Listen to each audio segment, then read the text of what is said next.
The Inspector General of Police has issued an ultimatum to companies associated with cancelled Lamu land titles that have not recorded a statement following the President's directive to do so at the latest tomorrow. Failure to do so, there will warrant an arrest. A warrant of an arrest will be issued against those company directors. Now, through the police spokesperson, Kimayo says that so far 32 witnesses, among them former and current officers of the Ministry of Land, Urban Development and Housing, have already recorded statements. Wote waliotekana kurekodi statement zao ama taarifa zao hawajafanya hivyo, na kwa sababu hiyo Inspector General ameagiza kwamba wale wote ambao walikuwa wametekana kurekodi statement zao, wakiwemo madirector kadha wa kadha, wafanye hivyo kufikia tarehe 13 mwezi huu katika ofisi za CID. The companies which have been traced, and we have directors who have recorded their statement. We have Break Investment Company, Break Investment Limited again, and Dynamic Trading Company. Those are some of the companies among those which have been traced.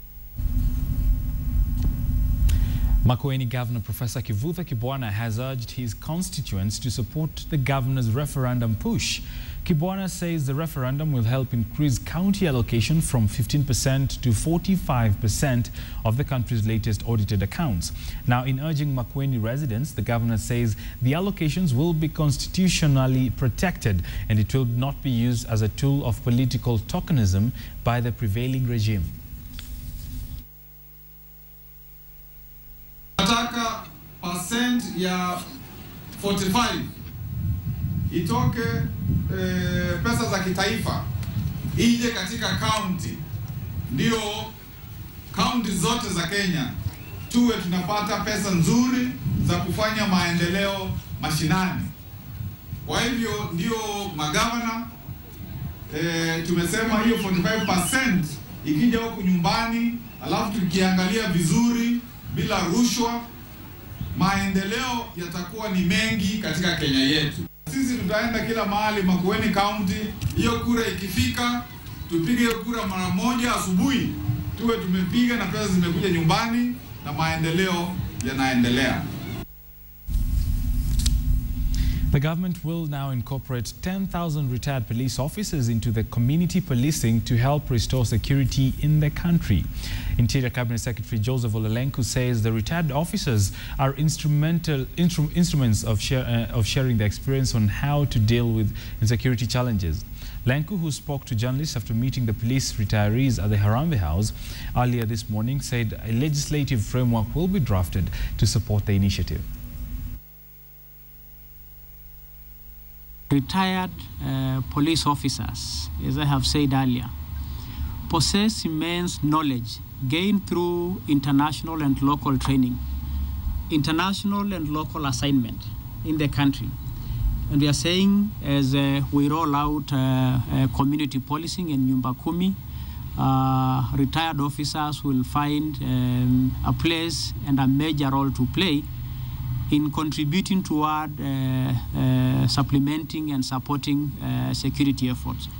We are saying gone are the days when an officer retires and almost become unwanted persons in the service. We are saying these are men and women who have served with distinction and great honor. And we want to appreciate the role they play during their time and also tap into the experience and knowledge they possess. Transport was paralyzed along the Kangundo Road for several hours following a strike by sand lorry operators. Now, the sand harvesters blocked the road, causing a heavy traffic snarl-up. The harvesters are complaining over increment of their daily fee by the Nairobi County Government from 300 shillings to 1,000 bob. Passengers were left stranded for a better part of the day following a demonstration by sand harvesters from Kangundo, citing increased levy imposed on them by the county government of Nairobi. The drivers say the increased levy from the previous 300 Kenya shillings to 1,000 is affecting their profits, given constructors still buy the product at a fixed price. Chairperson of the Sun Harvesters Association, Daniel Mbogwa, wants the county government of Nairobi to reduce the amount.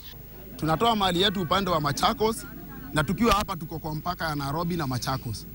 Na tuko na shida sababu wakati tunafika hapa Kamulu ambao ndio boda, tunalipishwa tukiwa kwa highway na hii county ya Nairobi bila kutaka kujua wanaenda wapi. Transport was paralyzed along the busy road as police had to be called to intervene. Hundreds of vehicles had to wait for hours for the Sun Harvesters to clear the road. Nasikia uchungu sana hii maneno serikali inafanya. Sasa ni kunyang'anya vijana kazi. Kwa sababu vijana hizo pesa zikiongezwa hivyo, vijana ndio watafinyilika na venye wanafanyaga kazi ngumu ya kutoa mchanga na hata na hizi vijiko, alafu baadaye watalipwa pesa duni na wanaambiwa vijana ati ni viongozi wa kesho. Kuna shida sana hii kajo. Juu wanatulipisha pesa na tujui ni nini tunalipishwa. Juu hakuna kitu tumebeba kwao. Ni kupita tu barabara. Na ile barabara mnapita ni baya, hata hiyo barabara ni mashimo tu. The area is famous for sand harvesting and sales, with many constructors in the city buying sand from the area. Mohammed Mahmoud, KTN. Let's go to Kiambu County, where Kiambu County Deputy Governor Njoroge Githinji has accused the Senate of passing a motion barring the county and 3 others of not to withdraw money from the Exchequer. Githinji says the county had set the executive member for finance on the 2nd of June, but was sent away by the same Senate. Githinji says that Governor William Kabogo wrote to the committee agreeing to send a representative, but was turned down. Githinji says the Senate committee is not interested in listening to the county on how they have utilized their money, but only at engaging in supremacy war. He added that the county is can already account for every coin they have used. His Excellency the Governor wrote to them and said, we are ready to meet you on the 1st week of August or the 2nd week of August. Last Friday, I went, leading the delegation from Kiambu County, ready to answer all the questions on the budget. And the Senate said, oh no, you cannot answer. We want the governor to be here. So I believe they're not interested in finding out what is happening to the finances. They're interested in power play, which pits the governor and the senator. And in an unusual twist of events, a man, his wife and their children caught 6 dangerous pythons that had been hiding in a water spring in Gazi village of Voi town. The man, a former KWS ranger, drew on his experience to rid the local well of the snakes that have been terrorizing the villages. Take a look.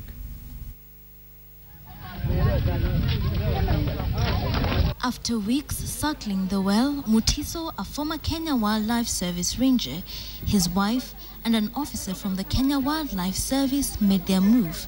Their mission, to catch the 6 pythons that were preventing locals from fetching water. Their only equipment, a 30-foot long rope. And as villagers watched, Mutiso would climb down the well and back up, a giant snake in hand, repeating the move until all 6 pythons were out of the well. Each snake measuring in at between 17 and 25 feet long.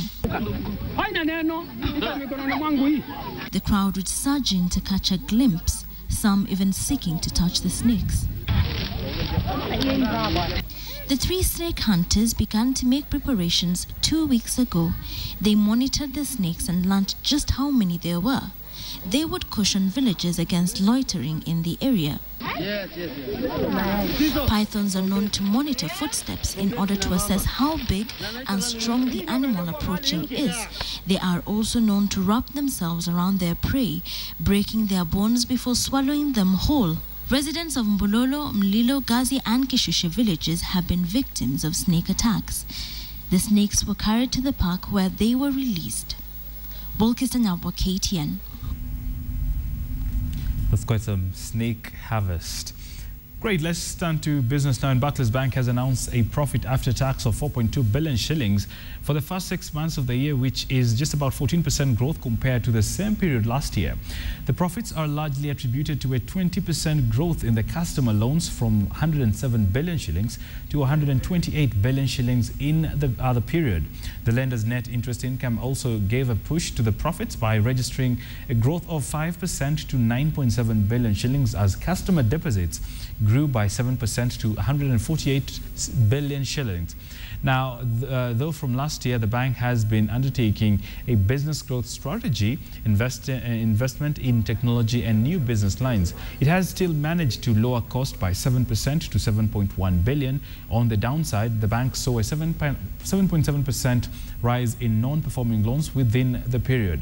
However, the bank says the profits are a positive sign that the 3-year business strategy they are undertaking is a worthy cause that will deliver stronger growth going forward. We've been focusing significantly on what our customers want and will need to help make their lives easier as we move forward. We've looked at a number of our customer propositions and have revamped them working closely with customers.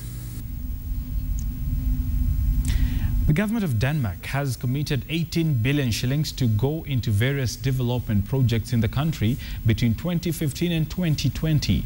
Key among the projects will be funding the renewable energy explorations in wind power.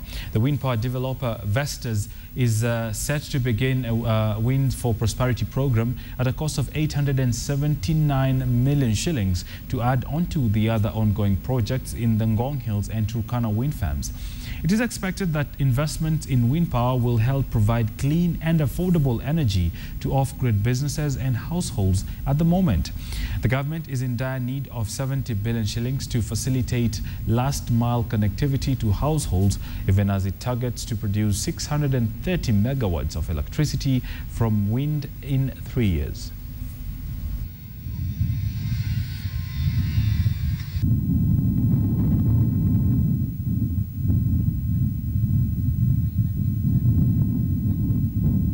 Will use some of the 18 million shillings in the green technology sector and supporting renewable energy. The entry of Danish investors in providing renewable energy power to our rural off-grid power stations, as has been presented here before, is very plausible and will lead to sustainable powering of areas which are far from the grid in a cost-effective manner.